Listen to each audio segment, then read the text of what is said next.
Francis Finn with you, and we're just going to talk about greyhound racing now. Ever been to the dogs at Colic? Very popular course there, and for decades watching the dogs race around a circular track has been a popular pastime. It's about, having a nice meal, bit of a flutter, and it can be a very sociable evening out. There have always been opponents to it, though, of course, for various reasons. And Clive Ellis of Greyhound Watch has just written an article for the Mansfield-based Canine magazine. And in it, he talks about injuries sustained by racing round a circular track. Clive is on the line. Hello, Clive. Good morning. We know about objections based on the welfare of the dogs after their racing career is finished and this sort of thing, and some of the less than sensitive owners of the race dogs, but now you're saying that it's the shape of the track that is wrong as well. Yeah, I think also it's important to point out that there's the welfare of these dogs before they get to the track, because more than half the dogs bred to meet the demand generated by the British Greyhound tracks are euthanased. Okay. Let's talk about the track But itself. the tracks is a key issue here, and it's an issue that's never ever going to be addressed. We had earlier this year new regulations specific to racing dogs, which was track specific. It was highly criticised, these new regulations, because it didn't address the welfare issues at the kennels, the welfare issues of dogs once they finish racing. But it's done nothing actually really to prevent the carnage on the track, and I cannot overstate how sensitive this subject is for the greyhound racing industry. They are absolutely desperate to keep a lid on this. Now, let me just stop you there. What do you mean by carnage on the track? Well, we're certainly looking at a five-figure sum for greyhound injuries every year, and it runs into many hundreds, and I couldn't tell you whether it's 500 or 1,000, but, I mean, we're running into many hundreds of greyhounds that are euthanased every year as a result of injuries on the tracks. And that's essentially for two reasons. One, you've got these dogs running anti-clockwise on essentially an oval circuit, and that generates forces on the limbs that result in injuries.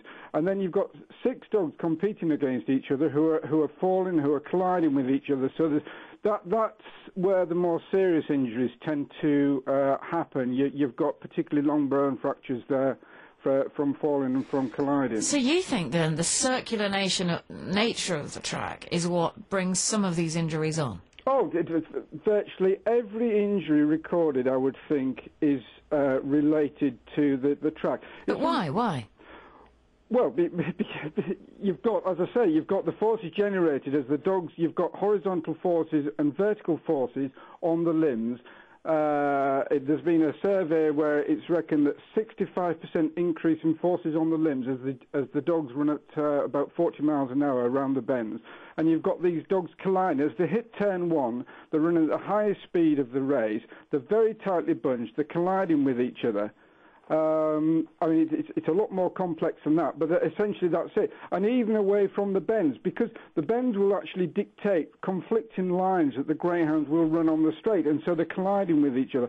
And it's incident after incident that's been that I sort of pick up on. All right. Well, it's certainly an interesting claim, and it is one actually that we've put to the British Greyhound Racing Board, and we gave Colic Racecourse a call, and they kind of directed us through the racing board, which represents courses like Colic.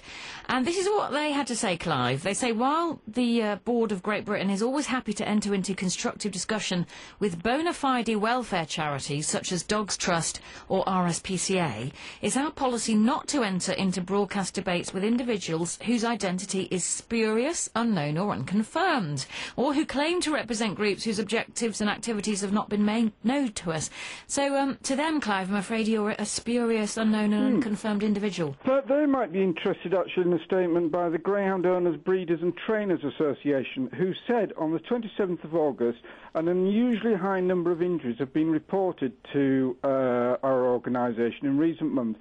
So many, in fact, that the GBGB may feel they owe a duty to owners and trainers to conduct an investigation into in an effort to ascertain whether this is a matter of sheer coincidence or whether, in fact, there is an underlying problem. Many of the injuries brought to the attention of our association have been broken hocks and damaged wrists.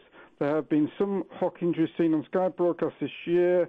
There are owners and trainers out there fearing that 2010 could be the worst year for injuries since records began. The GBGB have records of the incidence of injuries, and we feel that the owners and trainers have a right to know if their fears for 2010 are justified. OK, well, what we're going to do, we're going to talk to a Nottinghamshire vet, and he will be shedding his medical eye, if you like, on what you're saying, Clive. It is interesting. I mean, would you be happy if they decided, let's make all the tracks straight? Would that appease you in any way? Yeah, I mean, it's not very practical, though, is it? You'd have to have a very long and thin ground. Well, no. I mean, and every listener now can go onto their internet and look at every single race that takes place at a dens in Denmark, because it's unusual in the sense that every single race that they run is available to view on the internet. And they've got a straight track. They have a 260-metre straight track, which is within an oval kart circuit, and it's and I have yet to see, and I have watched dozens and dozens and dozens of these races, and I have yet to see an incident that's resulted in serious. Of course, you're always going to get some injuries, but honestly, and it's not just me saying this. I speak to trainers who tell me. I was speaking to a trainer only yesterday who actually said, yeah, the only way you're going to get injuries down is to run them on a straight course. Clive, I know you feel very passionately about this. Thank you for coming on the show this morning. Clive Ellis on BBC Radio Nottingham, and he is of Greyhound Watch, wanting the circular nature of these races to end. It's causing unnecessary injury, he says. We'll see what a Nottinghamshire vet makes of that in just a few minutes on BBC Radio Nottingham.